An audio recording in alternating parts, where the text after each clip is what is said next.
Welcome to the Better Angels podcast, a new way of talking politics. It's Wednesday, January 23rd. I'm Ciaran O'Connor. I'm John Wood Jr.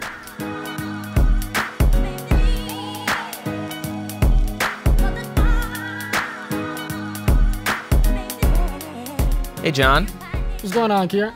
I'm good. We've got two great guests today. We've got Randy Lioz, coordinator for Better Angels Southern California, moderator, avid car enthusiast.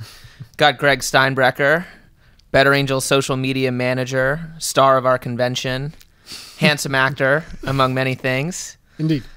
So good to have you guys here. And thanks for having us. Yeah, great to be here. Yeah, 100%. Well, we've got the Better Angels crew here today. It's good to be with you guys, some of my favorite people. And Ciaran, man, it's been a real sort of crazy news cycle. There's some spicy protests that have been taking place that America has been pretty riled up about. I was thinking that this morning when I was shaving with my Gillette razor. Right. Well, you know, I noticed that nobody here is quite 100% clean shaven. I don't think we need to take that as a protest of Gillette. Randy, I'm sure you would have been sporting a beard anyway. I actually heard that might be a reason why Gillette ran the ad, is because more men have beards now and not buying razors, so they actually wanted to appeal to women and also to cut off the controversy that women's razors cost $5 more or something like that than men's razors. I don't know if that's true, but it's actually kind of an interesting take. There's got to be some clever marketing genius behind this, behind this conspiracy.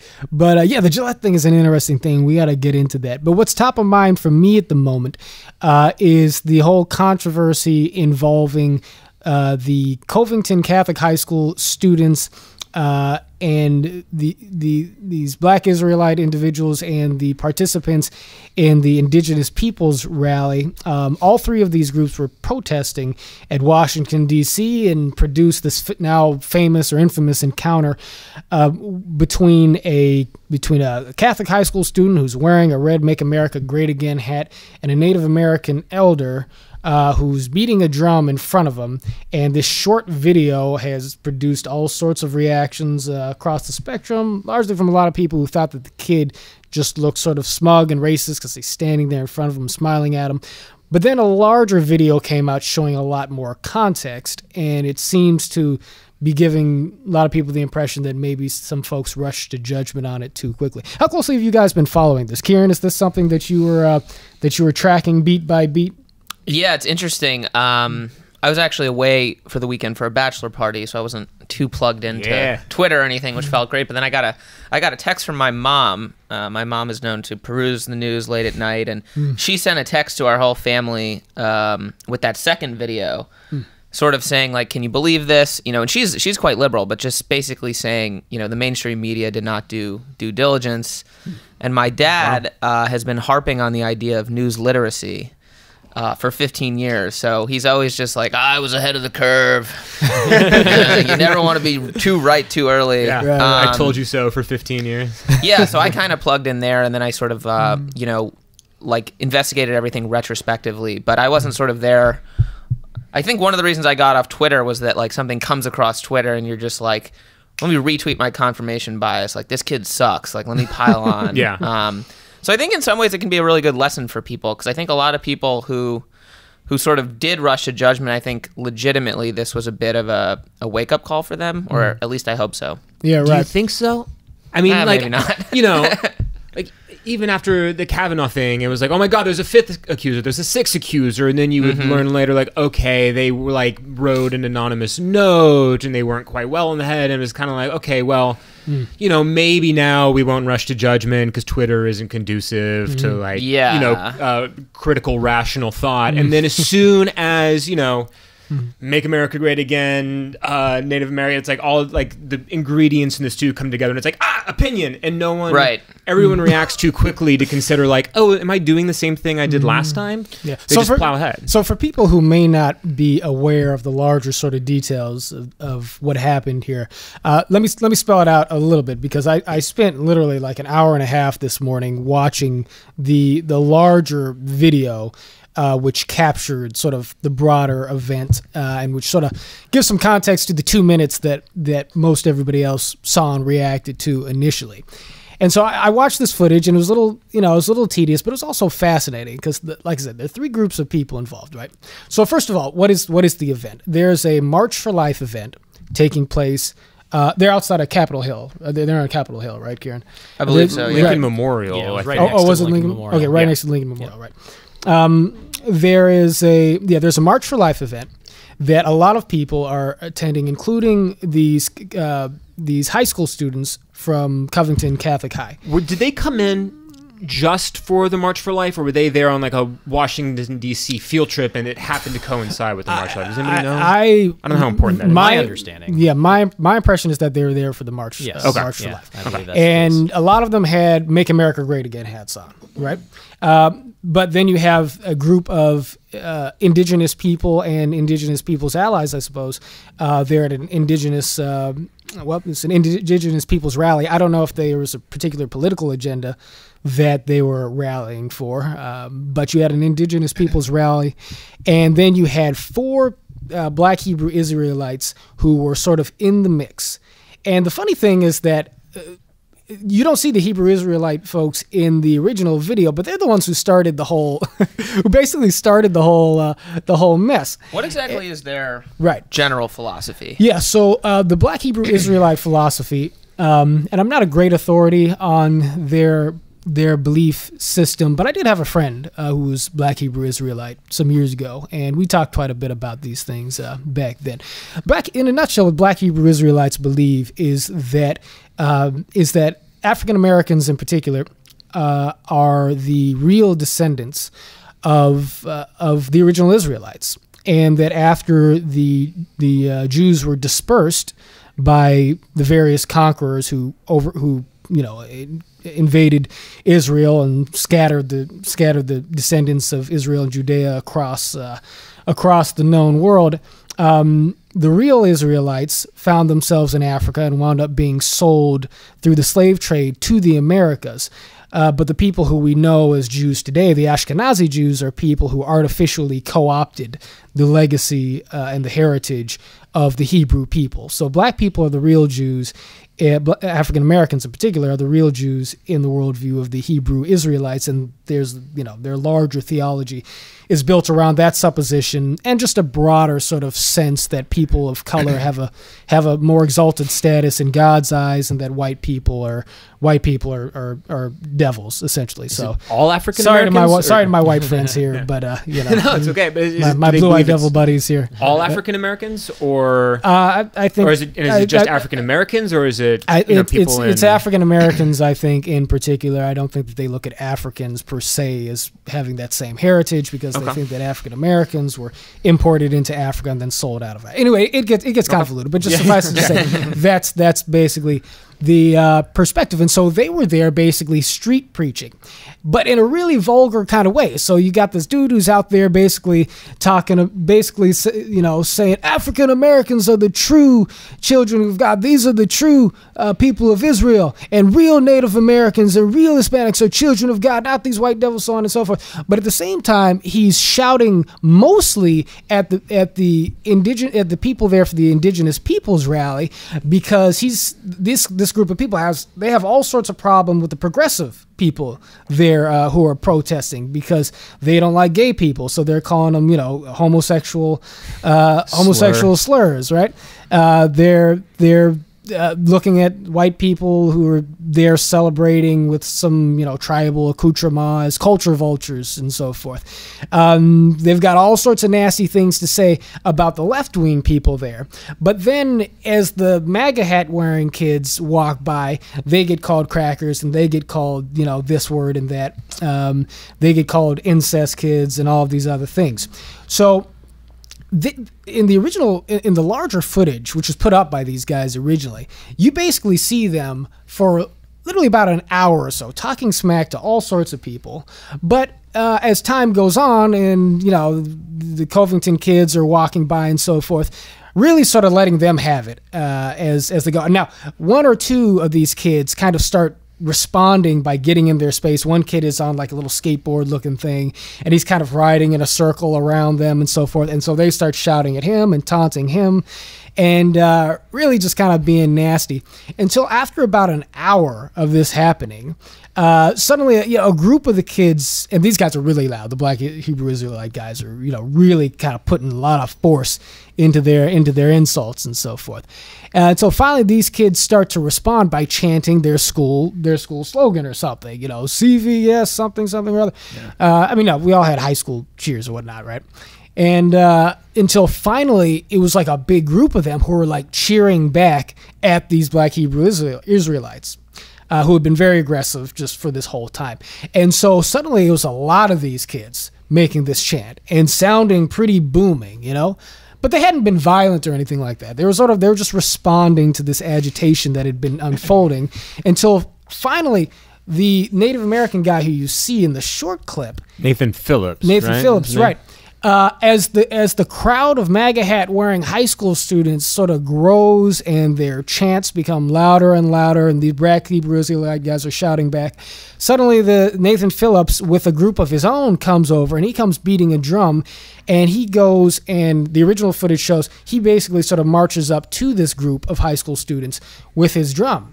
Now, when I looked at it, I didn't think that he was trying to start a fight or anything either. He might have thought that doing that might calm the situation or something like that. And in the longer footage, it's hard to see whether or not that kid in the shorter clip steps in front of him or whether or not he approaches that kid. So even the longer footage doesn't tell the story. But the thing is that this group had been emotionally hyped up, basically based off of what this smaller group, the Hebrew Israelite folks, were doing. And then, the indigenous people come and they kind of, march over to musically confront the chanters, right? And then from that, a lot of other separate little arguments and altercations kind of splinter off. And the one that we see is the one that sort of captured everybody's imagination. So that was basically it. Nothing really bad happened. Right. But everybody seized on that moment to basically sort of look at the kid's facial expression and say, on the one hand, okay, this kid is racist and smug because of the look on his face. Or, folks looked at the Native American guy beating the drum and said, well, this was clearly an act of hostility and provocation on his part. And what's just interesting to me is how it is that the lack of communication in this geographic place with all these different groups involved totally parallels the lack of sort of, our being able to achieve some common frame of reference for what it is we're seeing in the wider kind of conversation.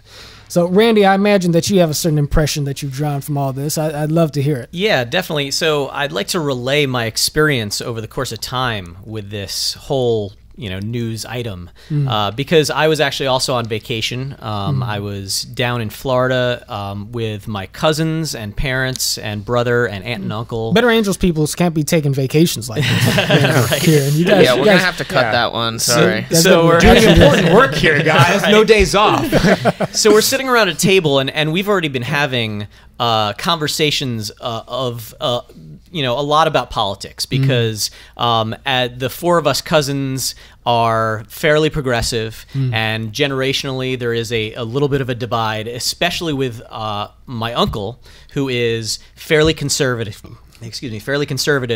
and is also fairly argumentative, right? And so he and my brother especially like to get into things and have really deep, respectful conversations, but interesting conversations that are that really show their colors.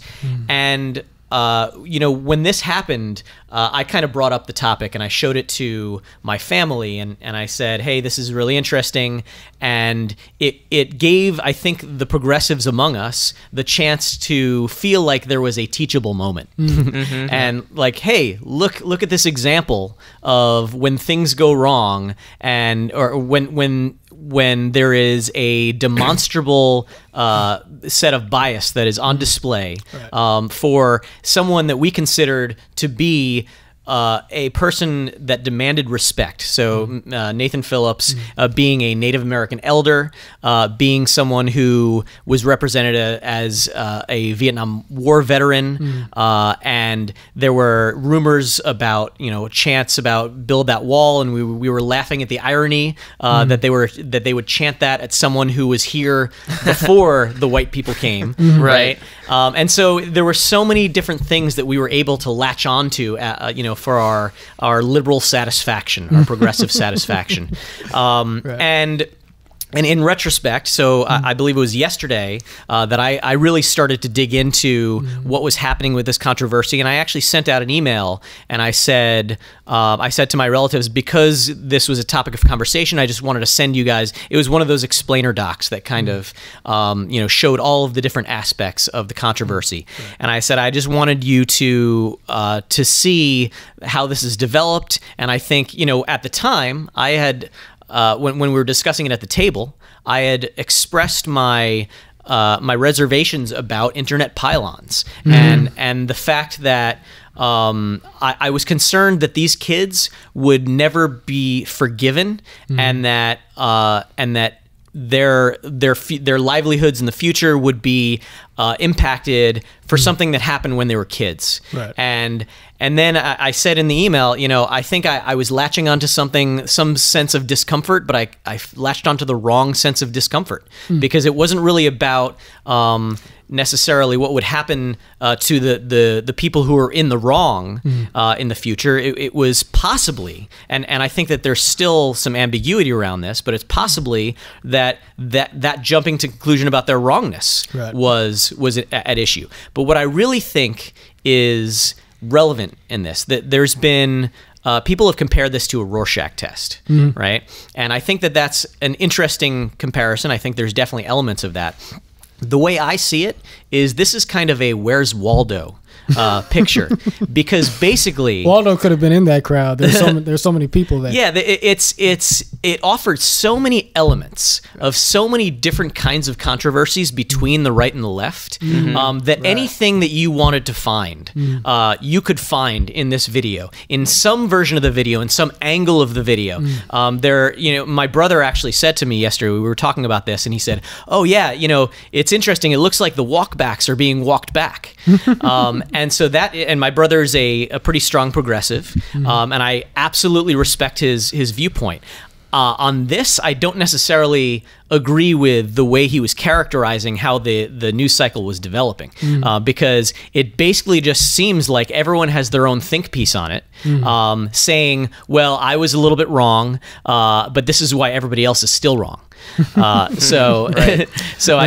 do think there's a lot to kind of unpack still. Yeah, well, there is a lot to unpack, because it's definitely an interesting case study in the kind of pile-on psychology that the internet and that social media in particular tends to stimulate, and that's probably worth us talking about. It's also been interesting to see the different reactions to the expanded sort of context, and there are two that I think sit alongside of each other rather informatively. So Jamie Lee Curtis and Alyssa Milano, both Hollywood, obviously, celebrities, actresses, they both came out and condemned the kid, the Covington High School kids after the first video came out. When the larger amount of footage surfaced, Jamie Lee Curtis, she walked back her original statements, and she said that she was sorry for jumping to conclusions when there's clearly two sides to the story, right?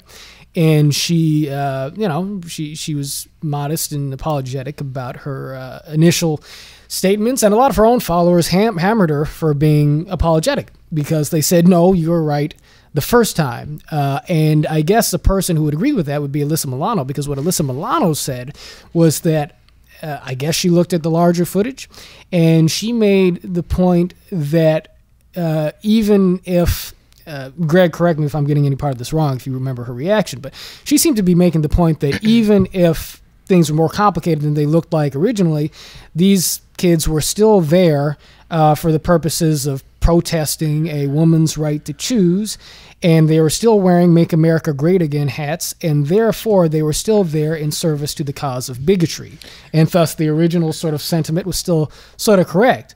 To me, that seemed a bit like changing the subject. But then I read a magazine in Esquire, read an article in Esquire, which basically made the point that I think the person was operating on the assumption that this kid had stepped in front of the Native American elder. But whether he did or didn't, the guy in Esquire basically made the point that he still recognized in the kid's facial expression the look of white privilege that he knew from his own life experience that he had as a high school student, who knew that regardless of, however much he messed up or goofed off in life, that at the end of the day, the black kids and the Latino kids in his midst were people who were going to be working for him, and he had a right to look at them with smug derision because of his white privilege, and he could see the residue or the essence of that kind of mentality on this kid's face in the clip. Yeah. So the range is fascinating. Ciaran, what are you thinking? Well, I was going to say, I think people are doing a lot of projecting here. Yeah. I think in the eyes of some progressives, it's not so much the actions, it's like wearing the Make America Great Again hat at all is an unforgivable sin for people, right? Well, if you want to get mad, you can latch onto the Make America Great Again hat, you can latch on to some of the tomahawk chops, and you can latch on to and that there was as a some march. Of that, right? Yeah, there was. Right. Well, it even just comes down to like life rally. You can be like, "Arr!" It's very easy to kind of look at a few of the details and go like, okay, well, I've got an opinion on this now, and then you have to dislodge and kind of admit that, oh wait, maybe my opinion wasn't right. I didn't mean to interrupt. I think it's sort of like an emblem. I think certain progressive people just sort of see, wearing that hat as, whether you're aware of it or not, they see it as you are tacitly embracing white supremacy and misogyny. And, this is something we need to fight back against. And it's sort of like this view that, like, well, if there are a few casualties in this fight, it's worth it. The MAGA hat is almost like a tie-dye shirt was in the 60s or something. It kind of like announces that you hold like points of view that are sort of like outside polite society, that like you're a member of this group that has sort of distinct values that the most like cultural forces are going to look down upon. Like I don't think it necessarily like is emblematic of white supremacy, especially for maybe a 17-year-old. It just might be like, I support this guy in office and he sells them, so I bought one.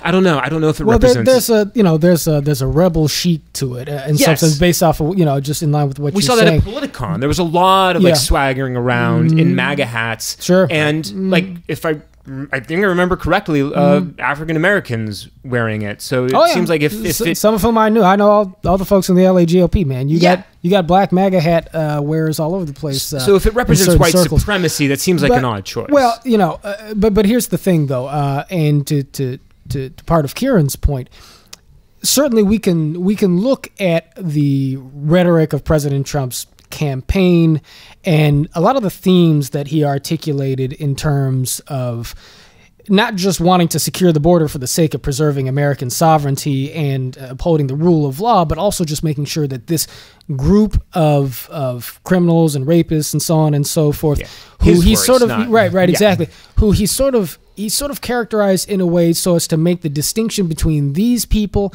and just Latino immigrants and Mexican immigrants in general, kind of blurred in the ears of a lot of listeners.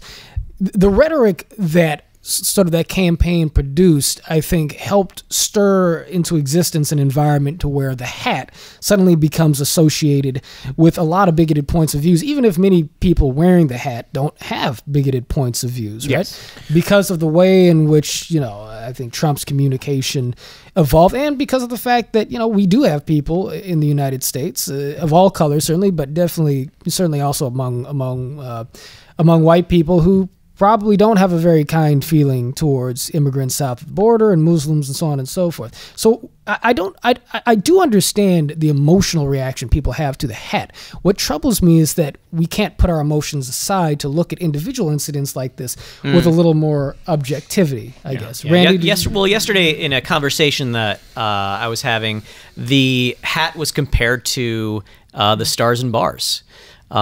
So what is the Stars and Bars for those who might not know? So it's the Confederate battle flag, and it's obviously a symbol that has been very much, in the news and part of politics in the recent years. Yeah. And so I think that, progressives would say that it is never okay to display that flag. I think there are conservatives that, particularly in the South, that say, well, it's part of our heritage. I really do not agree with that viewpoint at all. But I can actually, I was actually arguing on the side of the argument that said, I don't think that a MAGA hat is comparable in that way, even though it is, to me, it represents a pretty retrograde point of view on a lot of things, on immigration and on economic policies.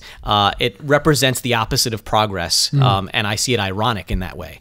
But the fact is that many people who wear that hat, they are able to point back to policies, to changes that have happened in the American fabric, in terms of the changes in stability of family, the changes in stability of employment, the cohesiveness of local communities, that are actually legitimate points that they can hearken back to and say, hey, I want to live in that America. What I think that it doesn't really recognize is that, well, that America was good to a particular subset of people, and when we ignore the people who weren't benefited in that America, that's why the phrase is controversial. Make America Great Again. And I should clarify real quick, I don't agree with like the philosophy, the political philosophy behind the Make America Great Again hat. But I also think it's a stretch to say that like every single time somebody puts it on, that it's sort of emblematic of Well, no, even if you did agree with it, man, you still be welcome at this. Well, I appreciate that. I'm thinking for posterity, and my kids listen back to this podcast, they'll know that their dad. I mean, look, people wearing those hats are responding to real concerns, and that's part of why they wear them. But Ciaran, you're I was just gonna say, I think obviously to Randy's point, it is nuanced, and I think the problem is that it's really difficult to separate Trump's rhetoric from the hat. I mean, that was his campaign slogan. Like, the way that Trump rose to power was through the birther movement, and the way that he approached Hillary Clinton. Using daddy's money to start up failing businesses.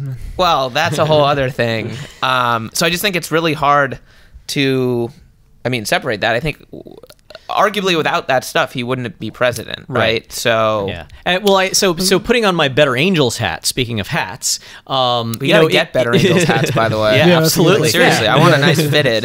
I want a trucker hat. Why don't we have hats? All right, I'm gonna make that's it a good question. Okay, we're gonna start working on this. Yeah, that's but in the workshops, we see plenty of conservatives who have a lot of discomfort with a lot of the rhetoric that the campaign employed and that the administration has employed, especially people all the time at basically every workshop. They say, well, I wish Trump would tweet less and tweet less vulgar things and things of that sort. But they do at the same time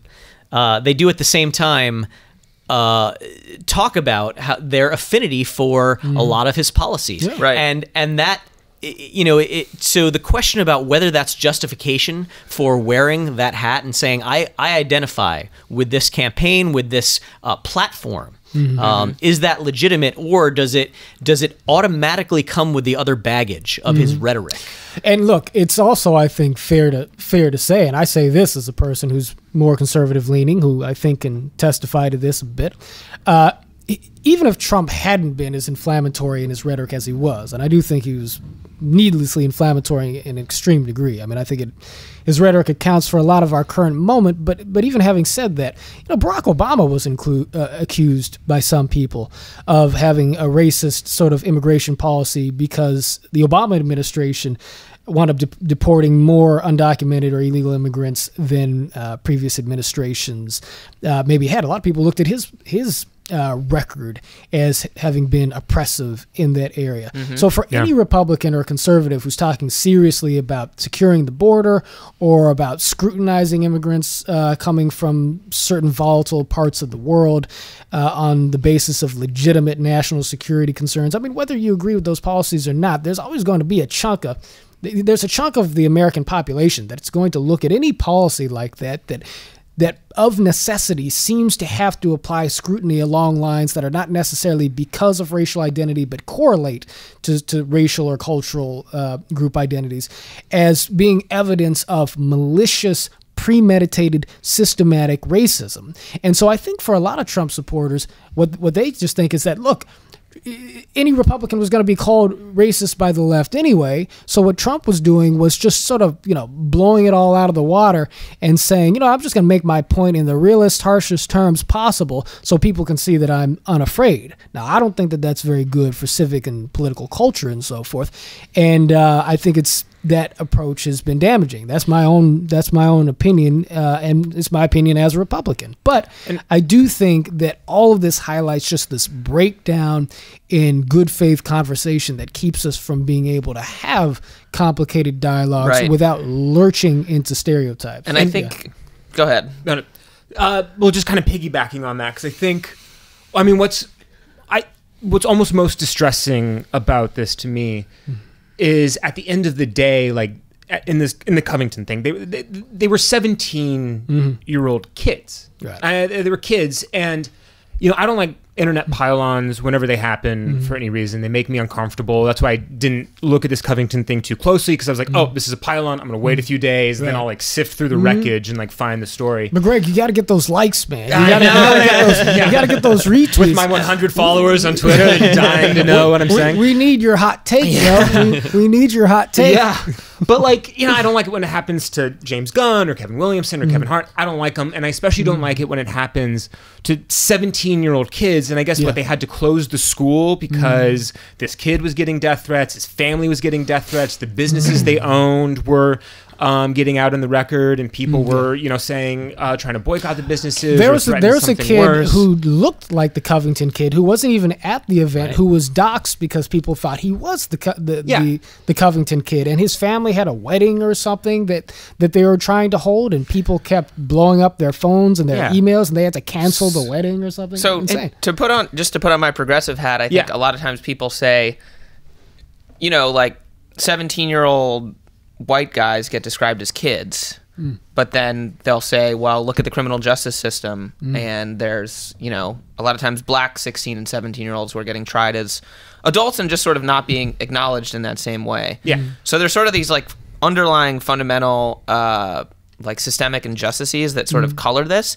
And then again, I think it's like, even if people realize deep down that like we're not being fair to this like individual person, like the cost is worth it, right? Because we are moving the ball along to sort of like correct. And I'm not saying that that's necessarily like the fairest interpretation, but I'm saying that a lot of times that kind of language of like boys will be boys, or they're only kids, can kind of, we're not going to solve racial discrepancies in the criminal justice system by piling on and doxing and sending death threats to 17-year-old kids. I think we should fix the criminal justice system, but I don't think like we're going to do that by tearing down these kids. And I think just one other point, like these kids were sitting or standing by the Lincoln Memorial for like what, an hour and a half waiting for a bus. Yeah. Like, I don't know if you remember when you were 17, but like I would be going out of my mind. Like, I think like I went to a very like liberal progressive high school. Right. And if we were standing there for an hour and a half being shouted at the entire time, I don't think anybody would have said anything like awful or racist, but we definitely would have gotten like a little antsy in the fact that I think like totally gotten hyped up. Yeah, and I think like especially if somebody is jeering you on and basically cursing at you for 45. If it had been me and my boys in high school. Well, that's the other thing. The thing of the Gillette ad is just sort of like the masculine element of this. Yeah, like these are all dudes, chest thumping. Yes, they're like there's the mob mentality. There's like the pride. And it just sort of plays in interestingly to this whole idea of like masculinity and communication. Well, I mean, like, we should jump on the Gillette ad in quick second. Let me just say real quick, I agree 100% with your analysis of that. We're not going to solve underlying criminal justice issues by doxing 17-year-old kids. And we should remember that these are kids. And there's not, even if the kid did have a smug look on his face, I mean, we should have a little bit of grace and sort of thinking that, okay, high school kids should have a little bit of leeway to be immature, particularly in a high anxiety situation. But I do want to acknowledge something that Ciaran said, just real quick. It was just like Reza Aslan, who is a grown man. And a very successful grown man, academic. a scholar, academic, from him. Puts that kid's face up in black and white and says, "Have you ever seen like a more punchable face than this?" And like this is probably like what, a few days after he praised the Gillette ad. I mean, did he not learn anything from it? Did he learn nothing from Gillette? Exactly. Did you learn nothing? What are we doing here? Not a good look. What are you going to say, John? Well, good point, Greg. That was toxic masculinity on Reza Aslan's part. And Twitter has an amazing way of turning us all into pubescent kids ourselves. But no, what you're saying, Ciaran, I mean, I agree with Greg's take that, doxing 17-year-old kids is not the way we solve criminal justice issues, but I do think, Ciaran, that you highlighted a very real kind of emotional sort of barrier to empathy on the part of many people who, and look, my wife said something similar about this the other day, because I was sort of, I think I was listening to Ben Shapiro talk about this, and she was asking what he was talking about. I was like, the Covington kids and the Native American guy and the protests. I was like, to me, it just seems like, it seems ridiculous on a level that so many people are villainizing these kids, especially after the broader context came out. And she made kind of a similar point to what you said. She was like, yeah, okay. She said, but look, black people in this country have been villainized and demonized in way worse ways for a way longer period of time to way worse effects. So you'll pardon me if I don't spend too much time getting outraged about what's happening to these kids when there's so many worse things happening in the world. I mean, that's totally fair. Well, yeah. That was sort of my point. No, I think, right. I recognize that. I think that I still think it's a flawed attitude in this. I think that what it is but it's fair. It's understandable, right? But I think that where we have to get to as a society and as a people is to the point to where we are capable of recognizing the fact that two legitimate problems can exist within the same universe at the same time that impact different groups of people and maybe somewhat different proportions, but they're still real, right? Yeah. The problem that I see is that as Americans, we can never sort of look at the holistic set of problems that we face socially and culturally and so forth in a way that would allow us to empathize with each other's differing struggles so as to come to common solutions, because we're always too busy seizing upon the one thing that matters most to us, to allow ourselves to actually empathize with what it is other people are concerned about, so we can create space for real dialogue and real collaboration. And I think that social media and the internet and all the media and the new habits we've developed to pile on all just exacerbates this problem. So, but I want to jump on the Gillette thing, Ciaran, because I know that you're itching to have a go on the Gillette. They make great razors, man. They make great razors. You're very clean shaven and fresh today. Thank you. I try. Well, in comparison to the rest of us. That's true. You saw the ad. You're like, I'm going to shave now. Sorry to show you guys up. Well, I do think that the Gillette thing is an example of this too, though, because this is also this is actually, I think, kind of a more straightforward Rorschach test in a sense than the Covington incident. So, Ciaran, do you want to tee us up again for those who may not be familiar as to what the Gillette controversy and commercial was about? Sure. Essentially Gillette released an ad that was very much social commentary, and their slogan is "the best a man can get." Mm-hmm. And the underlying slogan for a long time, right? What'd you say? Been their slogan for a long time. Been their slogan for a while, ever since I started shaving and at it used age 25. To be the best a man can get is like a hot woman who's going to rub your cheeks or something. Right. I mean, that was like commercials in the 90s. Right. And so, they're sort of plugging into the whole Me Too movement and this conception of toxic masculinity and sort of highlighting men behaving badly and calling them out for doing it. Men harassing women, men, sort of harkens back to this idea of locker room talk, sort of demeaning women, placing themselves in positions of power, and then the element of other men who are bystanders standing by and not doing anything. And they're basically saying, this is not okay. This is not how masculinity should be defined in the 21st century. And it's on us as men to stand up and raise each other up and call each other out when this happens. And that's truly the best that a man can get. And some people, I want to buy a razor. That was very inspiring. Yeah. I'm actually hiring, as a consultant, Gillette, if you want to. But I think a lot of people sort of saw it as kind of this like sweeping indictment of the gender, at least some people on the right that I talked to. I didn't personally perceive it at that. I mean, I think they're always going to try to be punchy and provocative, right? Like Nike had the Colin Kaepernick ad, and like they knew when they released that it was going to be polarizing. Yeah. But it also Coca-Cola had the God Bless America ad that showed a lot of people. And I think Gillette sales, I think I read, have gone way up from this. And so I think it's a conversation starter.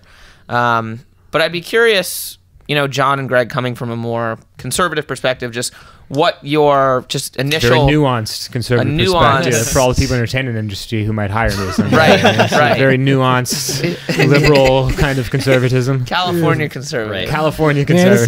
Man, it's tough being a Hollywood Republican, bro. But what was just your gut reaction when you saw it? Because mine was like, this is kind of dope. What was yours? And then also just sort of on a larger level, your sort of reaction to the reaction. Yeah. This is to me. I, again, try to avoid the initial controversy because it just feels like I'm going to have an opinion that's going to not be right. So I kind of followed the controversy. And to be fair, I saw some initial things of like, oh my God, this ad from the conservatives I follow on Twitter, of course, like the liberals I follow on Twitter were like, woo, Gillette. And some of the conservatives were like, no, this is, anti-masculinity, and they just want to like make men babies and basically like feminize men, and masculinity isn't bad, and and then, to their credit, I saw a lot of conservatives who go, actually, no, there's nothing wrong with this ad.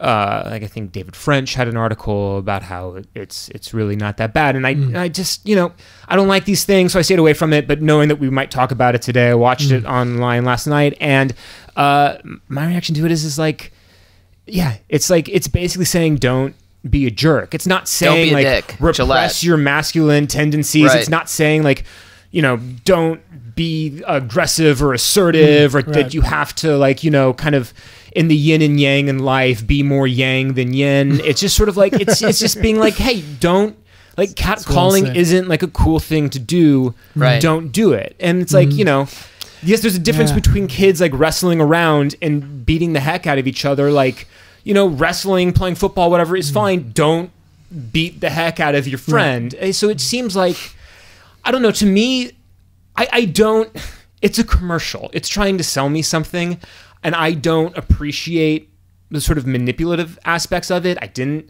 love the Nike ad. I didn't love the Coca-Cola ad. I didn't love it when like Budweiser did ads where like people just like stand up in an airport and start clapping for the troops. Not because I disagree with the sentiment so much, but because at the end of the day, they're trying to sell me something, and I'm kind of like, how dare you? Not how dare you. It sounds a little strong. I don't care enough to be like, how dare you? But it's capitalizing on these idealistic emotions in order to sell a product that has nothing Budweiser to do with the message. But so you'd rather just a more bland, just like pop open a nice Bud Light, kick back. Tell me how the beer tastes. I would just rather. I mean, it's just like the posturing of it that kind of bothers me. Right. And like, I have no problem with a company wanting to sell something or increase profits. Like, do you, like, as a company, if you think that's going to work, make the commercial. If it's selling more Gillette razors, like, God bless, you did it. You followed the marketing in the right direction and all your market research and test groups and all that. But it just doesn't necessarily work on me. To me, it was just kind of hokey. And you think it feels a little moralizing? I don't know, man. Like, I just kind of rolled my eyes. I was like, okay, that's very nice.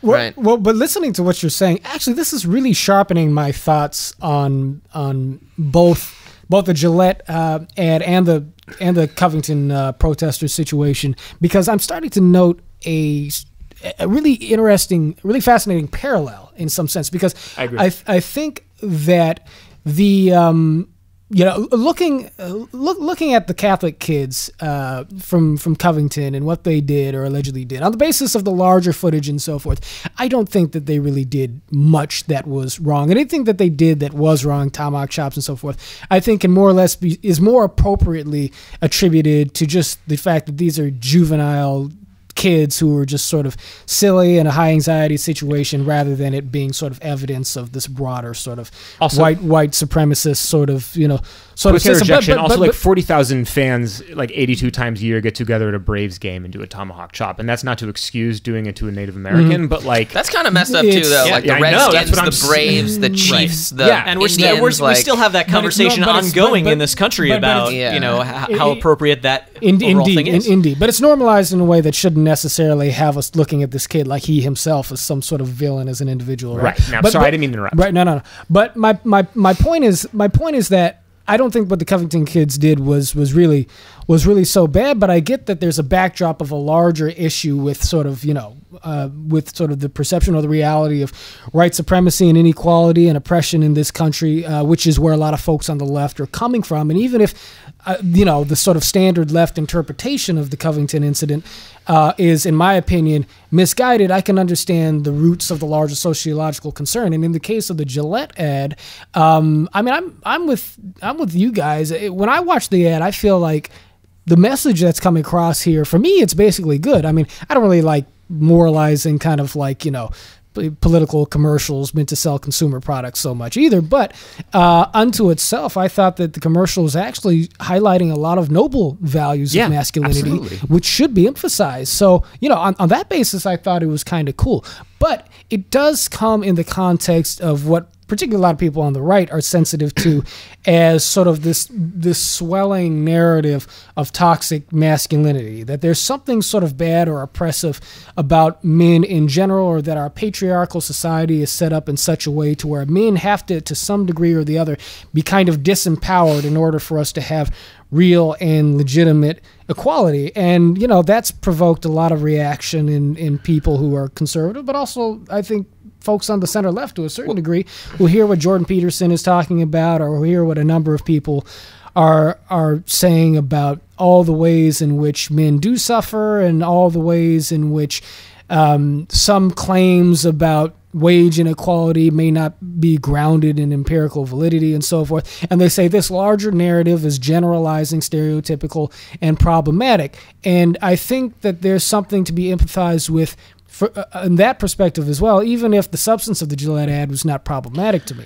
So I see a bit of a parallel there. I think there's a big element of, at least the way I see it, defensiveness. And you have to look at that in the context of Trump, because traditionally conservatism has really tried to embrace these positive aspects of masculinity, being a protector, being a provider, just sort of embracing all those good things that a man can be to protect his family. And now the right and the Republican Party is led by Donald Trump.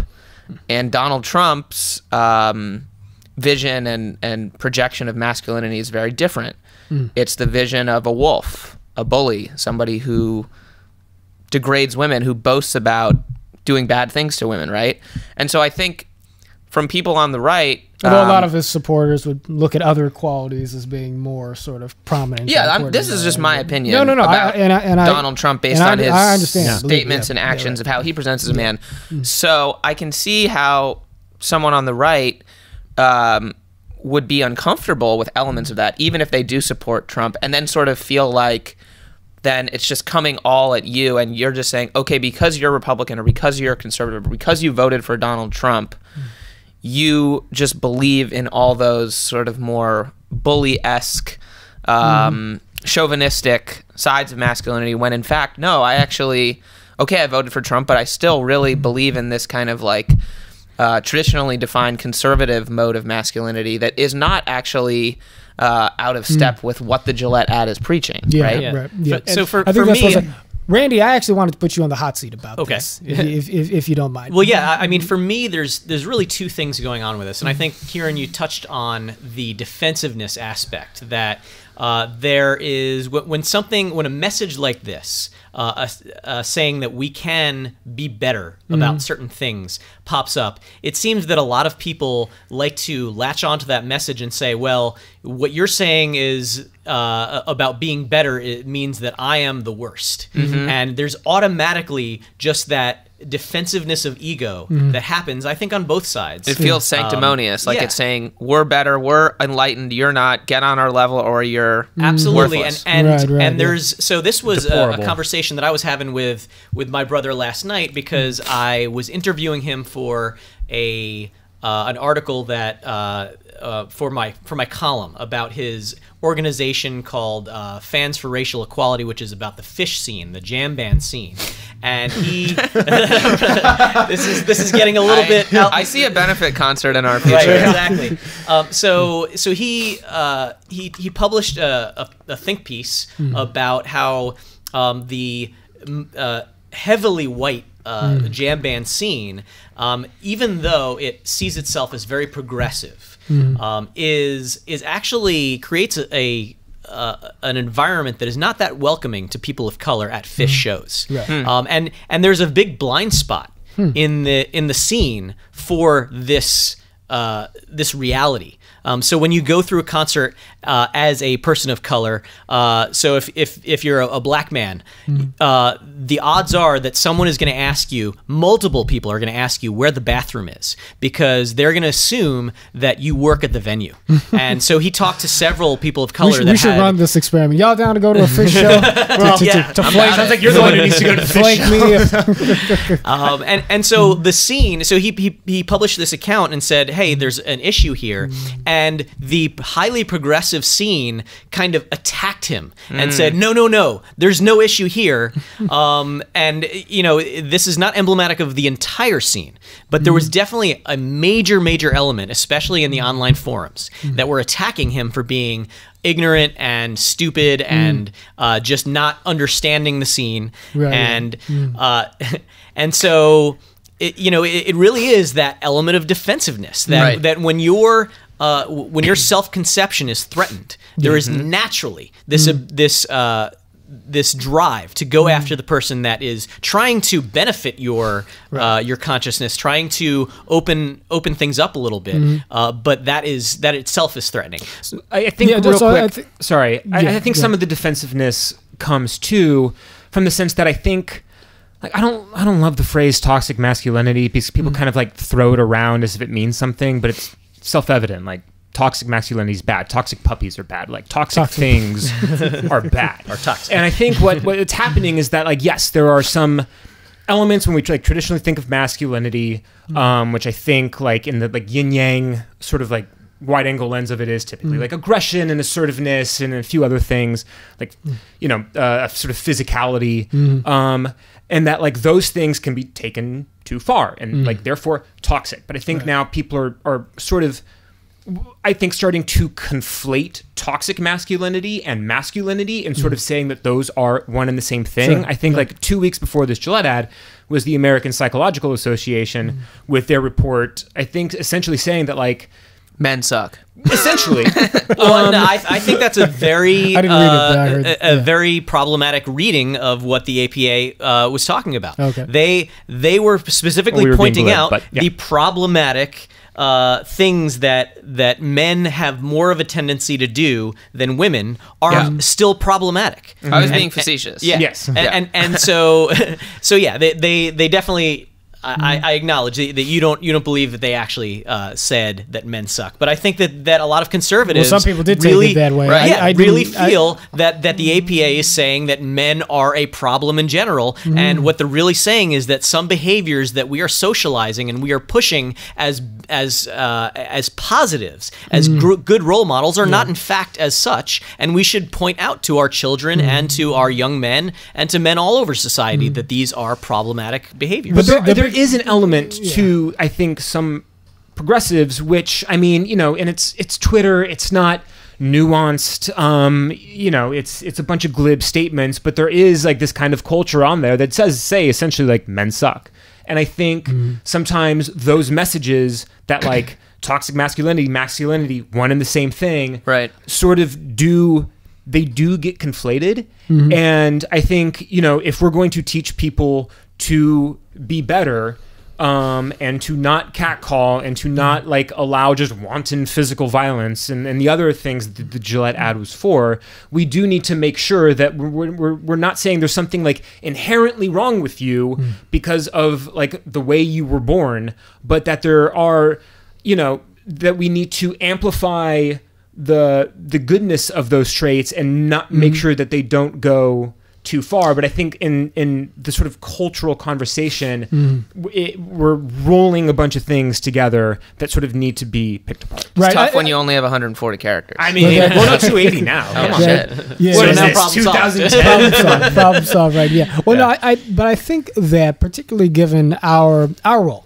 with Better Angels and so forth, but for everybody listening and for all Americans everywhere, I think that it's good for us to think Who should all listen to this podcast? Who should all listen to this podcast? Yes. Agreed.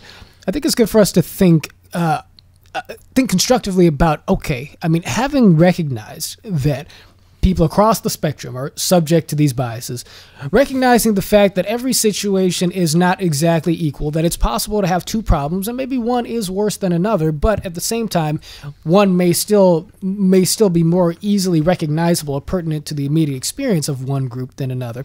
How is it that we manage to hold these conversations in a way that balances out all the real concerns and all the, you know, the nuance of the lived experiences of people across the spectrum in a way that actually allows us to move this country forward, move this dialogue forward? Randy, I thought it was interesting. You wrote a piece, I guess was it 2 weeks ago now, called "Walking the Line," where you talked about. That was last week's piece. That was in response to the reaction to my first piece. Okay, no, I'm sorry. What's the name of the first? It was The Hunted Reds of October. The Hunted Reds of October. That's right. Great title. Right now, Ciaran, you were out of way to start it off, man. Yeah, seriously. Ciaran, you were out of town on another frivolous vacation, as I man, as usual. But me, Greg, and Randy were at Politicon in Los Angeles and had a good time. And Randy made friends with a number of Trump supporters, folks who are wearing the Make America Great Again hat, and he wrote about his experience in a column, which I think was really meant to sort of try and empathize with, you know, their story about their sort of struggles and treatments and so forth in terms of what they'd experienced as Trump supporters living in Los Angeles, and to sort of, you know, but you were also honest about your own political viewpoint, the ways in which you disagreed with them, and you expressed a little bit of skepticism about maybe the severity, correct me if I'm mischaracterizing, but you expressed a little bit of skepticism about maybe the degree to which they'd either been mistreated or perhaps you suspected that they might have been interpreting certain things as being more hostile towards them than they were in terms of how they were treated by blues in Los Angeles. Am I getting that more or less right, or do you want to tweak that? Yeah, no, I think that's correct. I also, at the time that I wrote that, feel that I had a little bit of skepticism about, and I'm not necessarily calling this the right way to think, but I also had a little skepticism about whether their actions, the actions that had preceded that treatment, were in part kind of egging other people on. So that the Facebook example was definitely one of those where I said, well, I kind of give the benefit of the doubt to Facebook when these people said that they had been in Facebook jail. Oh, right. because Facebook is they actually tend to lean towards towards freedom of speech in a lot of those situations, and they really only will lock people out of their accounts if it is something that is really, really offensive to say. Sure, right. Yeah. And so what struck me about the response to your piece, because look, a lot of people loved your piece, but we definitely had a little bit of response from people who wanted to sort of take you to task a little bit about it because they thought that you were just sort of being dismissive of, you know, the experience that these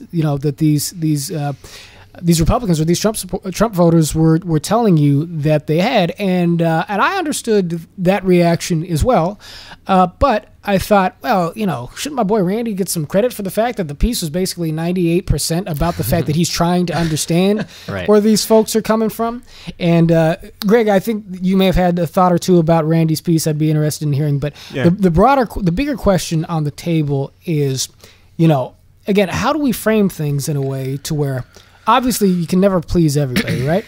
But it seems to me that the answer in the case of Gillette, in the case of Covington, is for somebody to move into the gap and say, okay, there are larger social criticisms that we have of each other that filter the way we process these different events, but let's be open-minded to the charitable interpretation of what other people mean, of what maybe this kid in the red hat was really feeling on the inside, or what the folks at Gillette meant to put across in their messaging. Let's lead with the better case scenario and work our way back from there in terms of how we interpret what's going on in some of these events. And Greg, did you want to jump in that? Well, yeah, there are a couple of things that what you're talking about has sort of sprung to mind. I think there is one way which is a little bit top down, and I kind of prefer bottom up solutions. But I know you guys have talked about the shutdown because it's been happening for the last month, and so you've had a couple podcasts since then. But I think the way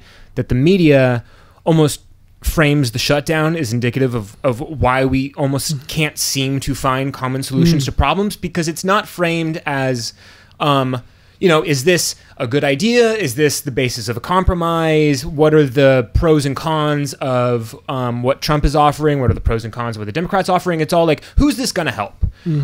Which side is this going to help win? Right. Yeah. Like Trump's proposal, is that going to make people start to blame the Democrats for the shutdown, or are more people going to blame Trump? The Democrats. Beautiful observation. It's all like, whose team is winning, and we kind of define that as who has the most public support, and the media doesn't help by like doing their jobs and digging into issues. They're scorekeeping. I mean, it's not a new observation, but it's not even just when people now are campaigning, it's all the time. Who's responsible for the shutdown? It doesn't matter who's responsible for the shutdown at this point. A shutdown is happening. Let's solve it.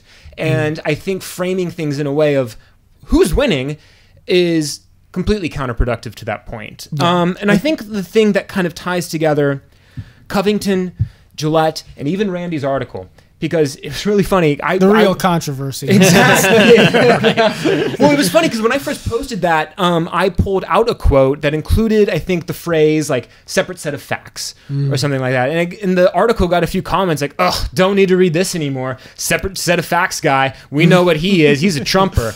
And I was like, "Oh no, poor Randy." Like I made people think online that he is this like Trump supporter, exact opposite of who he is. So when you said like, "Oh, Randy's all about making America great again." Yeah. So when it was like, oh no, actually a lot of conservatives had a problem with it, I was like, oh, okay, well, that's probably better than, or at least more like kind of fitting to who Randy is than my thumbnail. He got a little from both sides. Yeah, but I think the point is, you said 98% of the article was him trying to bridge the gaps. And I think with Covington, with Gillette, and with Randy's article, people are kind of seeing what they want to see and what they really want to respond to, and not what actually is. Right. With Covington, they see like "Make America Great Again" hats, or Hebrew Israelites shouting stuff, and they want to go, okay, cool, I got an opinion about this because I kind of know in general what this usually represents. Hot take exactly. Or they see Gillette ad, and it's kind of generally about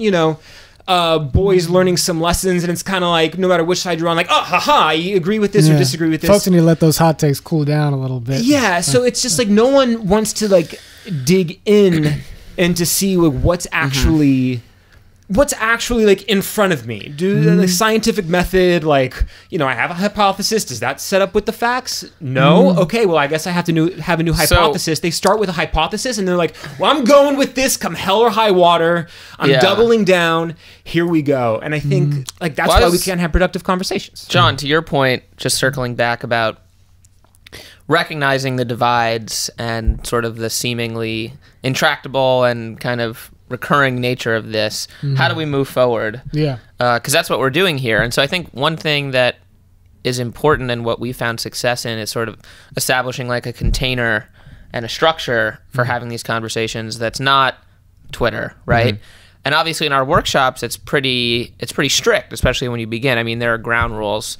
The first one is you're not here to change anyone's mind.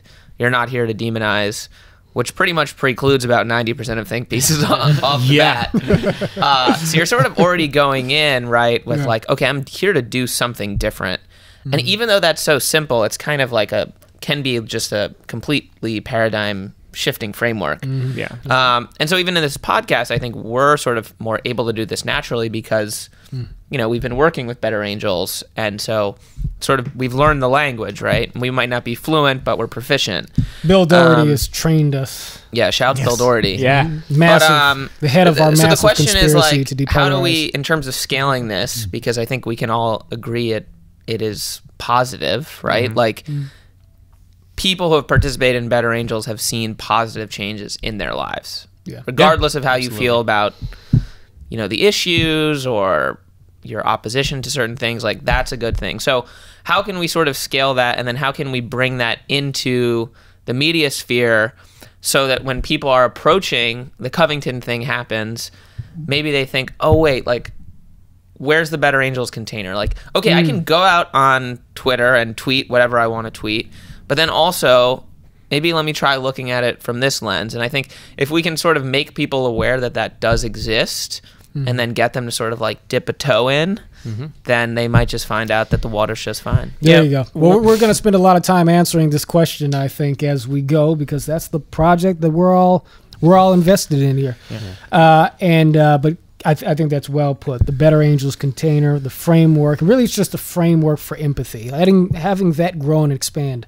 And hopefully our State of the Union address coming up at the end of this month, January 31st, will give us an opportunity to articulate that vision and allow this work to march forward. So we're in our final seconds here, guys. But do you guys final seconds? Do we not have a little bit? Because I would love to talk to Randy about some of the things in the article where I was like, but that might be like a 5 to 10 minute conversation. Okay. I will give you. I can give you guys a 3-minute lightning round. 3 minutes. 3-minute lightning round. Can we do this? As a matter of fact, this might be a model conversation. Let's make this an exercise in a Better Angels back and forth dialogue. The objective is to be honest without killing each other by the end of it. Fantastic. Okay. So I really liked your piece. I liked the thrust of the piece, and I had actually written a rough draft that kind of touched on some of the themes. I guess there were just a couple paragraphs in the middle where I didn't quite agree with your characterization, or I think like a typical conservative might disagree, and that was about free speech and the distinguishes between hate speech and being triggered. And I think it's not that, because you said there was this ascendant libertarianism, and I might take small issue with that, because I think now what is ascendant is populism and nationalism with like tariffs and protections that aren't libertarianism. But like, I think what conservatives would say is the slippery slope is not, oh, we have to have like all speech all the time or else, you know, they'll take away our speech. I think what they think the slippery slope is saying that like the definition of hate speech isn't really specific, and it can be expanded into areas where I think conservatives feel like they are just expressing a political opinion that a liberal or a progressive doesn't like, and then that is called hate speech. Because we now live in an era where like if I feel a little bit uncomfortable, I feel personally attacked, and I think that's what conservatives are worried about. They're turning into a slippery slope that, you know, like triggered used to mean something specific. It was like a flashback to a traumatic event. And now it's like, oh, if I hear something that I disagree with, and I'm kind of using a straw man, like liberal college student or whatever. But I think conservatives are not so worried like, oh, you know, free speech has to be unfettered all the time. I think a lot of conservatives would say, no, there are definitely some like good limits on free speech, but I think they're worried that them just expressing a point of view, it sort of gets rolled into hate speech and being considered triggering. Okay. And so stuff. Ciaran and I are going to put on our moderator hats Okay. here. You're talking about the slippery slope, the hate speech slippery slope, right? Yes. And you think that Randy sort of introduced that a little bit without sort of acknowledging the root of the sort of conservative concern over I think there was just a misidentification of what I think a lot of, at least like thoughtful sort of like moderate conservatives would consider to be the issue at hand. Right.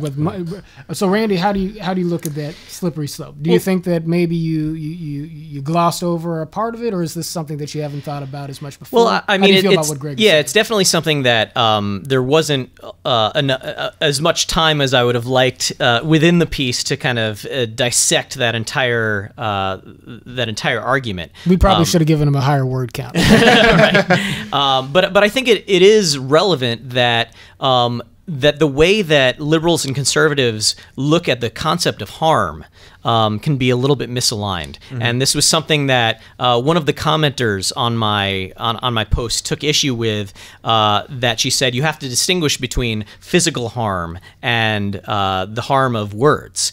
And what I would say is, yes, there is a difference there, but it doesn't necessarily mean that it is a difference of order of magnitude, because as I said to her, I can punch someone in the arm and do a lot less harm to someone than if I harassed them for years and made them feel very unsafe and unwelcome.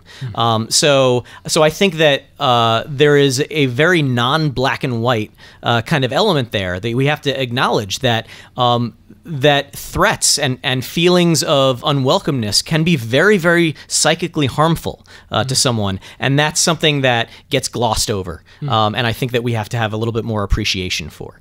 Gotcha. Well, I know what we're going to be talking about next time. We have more thoughts, but we got to move on. Right, exactly. But no, beautiful little demonstration of a Better Angels dialogue. Randy and I will hug for the people watching on video. Absolutely. There you go. Each other very much. There you go. Still bros. Ciaran, any final thoughts? Yeah, no, I was just going to plug the State of the Union again. January 31st, 8:30 p.m. Eastern. We're doing a 30-minute pre-show, emceed by me and John, showing a couple of videos, lifting up some of our members nationwide, and then we're going to have our own State of the Union address. We will be doing this regardless of whether President Trump ends up giving his State of the Union 2 days before. The jury's still out. So tune in, better-angels.org, or you can watch it on Facebook.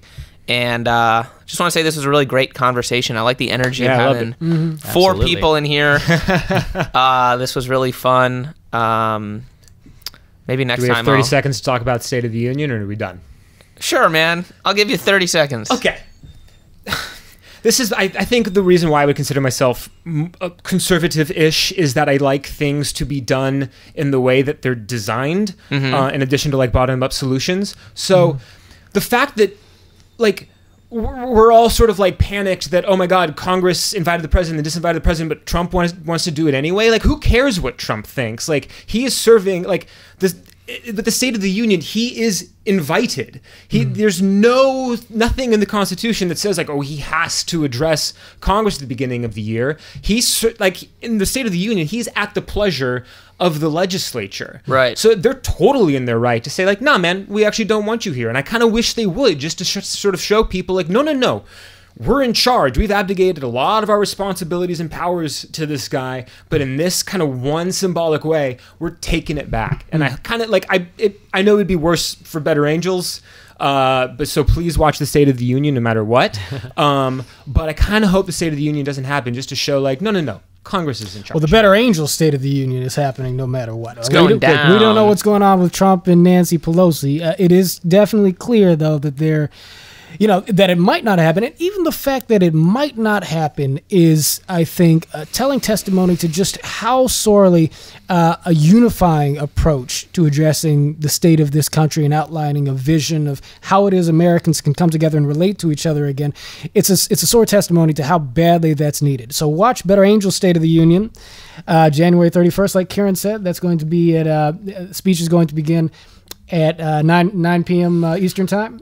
Speech is at 9, pre-show's at 8:30. There you go. 8:30 Available Eastern. on our website and Facebook. 8:30 Eastern, although after the live stream, you can watch the rerun as many times as you want. Have your popcorn ready, and we're looking forward to having everybody be a part of it. So, all right, folks. John, Ciaran, Greg, Randy, out. Peace. Well, and before we do jump out, though, remember to like this video, subscribe to this channel, and review our podcast. But just so you guys know, we only accept 5-star reviews. So anything less than a 5-star review will not be processed. Reminds me of my days at the car dealership. Yeah, exactly. If you have criticism, give it a 5-star review. Write the criticism in the actual review itself, and then consider the 5 stars what the show will be in the future once they've taken your constructive criticism into account. Man, this guy is a salesman. All right, folks, let's depolarize America. Let's do it. Peace.